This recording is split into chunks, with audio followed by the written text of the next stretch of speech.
महापुरुषों का स्पर्श अभागा को नसीब नहीं होता है। वो अभागा कहीं देखा देखी आएगा भी पाप उतना जोर मारेगा उठा के भगा देगा, बैठ नहीं पाएगा। संतों का दर्शन, संत का चरण स्पर्शन उन सौभाग्यशाली को नसीब होता है जिनका भावी जीवन उज्जवल होने वाला है, जिनकी जिंदगी से ग्रह नक्षत्र समाप्त होने वाली, जिनकी जिंदगी में चार चांद लगने वाली है, ऐसे सौभाग्यशाली को सत्संग नसीब हो जाता है।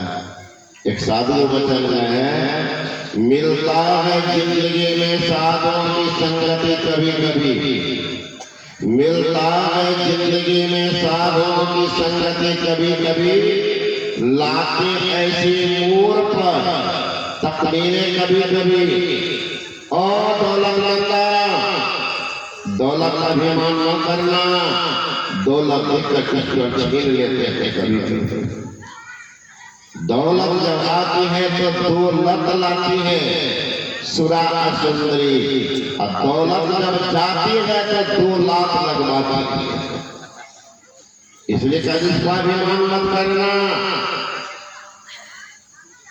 संतों का संग नहीं मिला, जिंदगी आपका बर्बाद हो गया। अपने देश में हुए हैं राजा बिंबिसार। बिंबिसार को एक ही बेटा था, अजातशत्रु। राजा बिंबिसार भगवान बुद्ध के अनन्य भक्त शिष्य थे।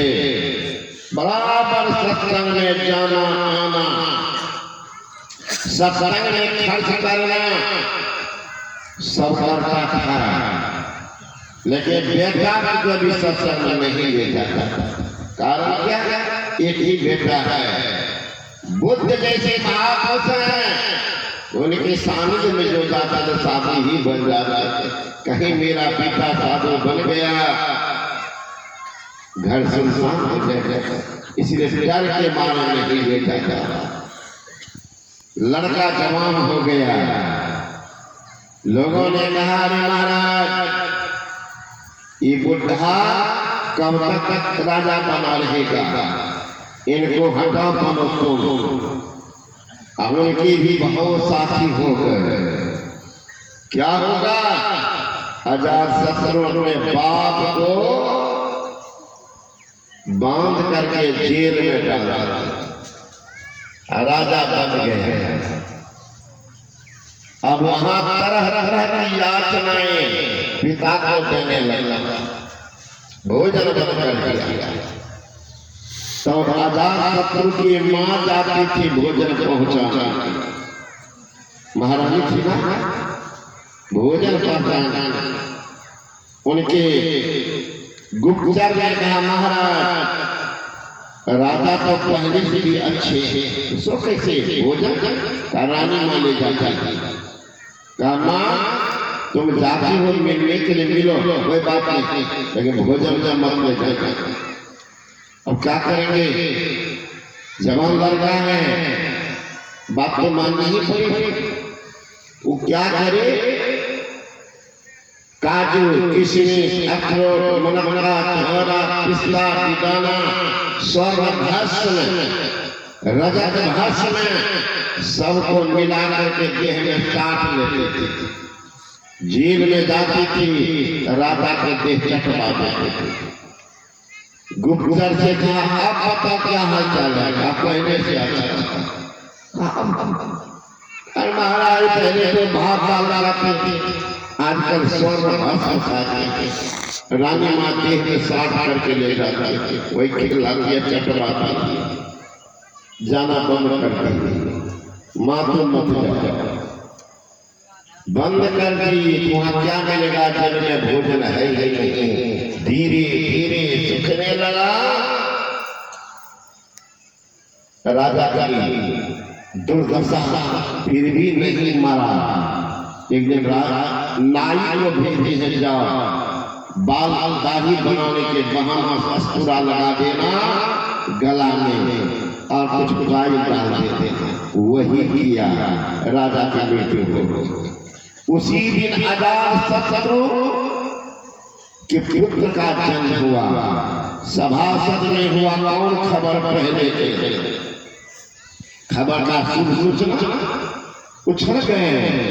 राजा का जय जाओ, राजा का जय जाओ। राजा को पुत्र रत्न की प्राप्ति हुई। खुशी के मारे अजातशत्रु का नगर में ढेरों पिटवा दो, सारे बाजार को फ्री कर दो, खजाना खोल दो, जिनको जितना लेना है लेने दो। 3 दिन तक के लिए खजाना खुला रहेगा। खुशी के मारे उछल रहे हैं। थोड़े दिन के बाद कहा महाराज एक अशुभ सूचना। वो क्या? बूढ़े राजा की मृत्यु हो गई। सुन लिया कोई बात? एक बूढ़ा मंत्री जो अजातशत्रु को कंधे पर बैठाया था, बैठा हुआ था बड़ी मायूस। अजातशत्रु ने कहा कि आप इतने मायूस कौन हैं? ऐसा राजा कोई धरती पर पैदा हुआ जिनको बेटा की प्राप्ति हो, 3 दिन तक बाजार आप खजाना को फ्री कर दे और पैदा रोने लगे। बूढ़े मंत्री रो रहे हैं। कहे महाराज आपको बेटा हुआ, इतनी खुशी, 3 दिन तक खजाना वो आपने लुटाया। लेकिन जिस दिन आपका जन्म हुआ था, आपके बाप के भीतर की खुशी थी कि 3 दिन वो 3 महीना तक खजाना लुटाया। होश आया, बेहोश होकर गिर गया। जिस बाप को इतनी खुशी आ रही थी मेरे जन्म लेने से, उस बाप के साथ अन्याय कर दिया। मैंने क्या किया? जैसा हमको खुशी है बेटा का जन्म, इनसे कितना ज्यादा खुशी हुआ होगा। लेकिन दुर्भाग्य मरण के साथ मुझे जीने का कोई अधिकार नहीं। बार बार बेहोश हो रहा, उठा करके भगवान बुद्ध की शरण में। भगवान बुद्ध ने कहा है अजातशत्रु इस तरह से बेहोश क्यों हो रहे? महाराज भारी गलती मैंने की है, मैं पितृहंता हूं, पिता के साथ अन्याय किया हूं, मुझे जीने का अधिकार नहीं। भगवान बुद्ध ने कहा तुम्हारी कोई गलती नहीं। हमने बाप को मरवा दिया, हमारी गलती नहीं। कहना तुम्हारी कोई गलती नहीं, सारा गलती तुम्हारे बाप की है। तुमको कभी सत्संग में नहीं लाया। अगर तुम शुरू से सत्संग में आते रहता तो तुमको ज्ञान होता, इस तरह से दुष्कर्म नहीं करता। लेकिन तुम जीवन में कभी सत्संग में आया नहीं, इसलिए तुमने बाप के साथ अन्याय किया। नहीं तो नहीं करता। आज देखिए किसी में हर घर में कोई भी बेटा अपने बाप का सम्मान नहीं करता, कोई बहू अपने सास का सम्मान नहीं करता। हरी घर में देखिए पुत्रों सब पढ़े लिखे, लेकिन उतना ही सास उतना ही परेशान क्या? कभी जीवन में सत्संग तो मिला कौन सा ज्ञान होगा उनके पास? कौन सा ज्ञान होगा? बस एकादशी, द्वादशी, त्रयोदशी, मंगलवारी, बुधवारी, शुक्रवारी, ये तो खूब करते हैं। अब साथ को लग गया। यही है ज्ञान। बिनु सत्संग का ज्ञान नहीं उपजे, कर्म चतन हजारवे ब्रह्मानंद खोज गुरु पूरा उतरो जगवा। एकादशी द्वादशी अभी हुआ कुछ दिन पहले 2-4-5 दिन पहले कौन पर्व था महिला लोग करती करवा चौथ, एक होता तीज।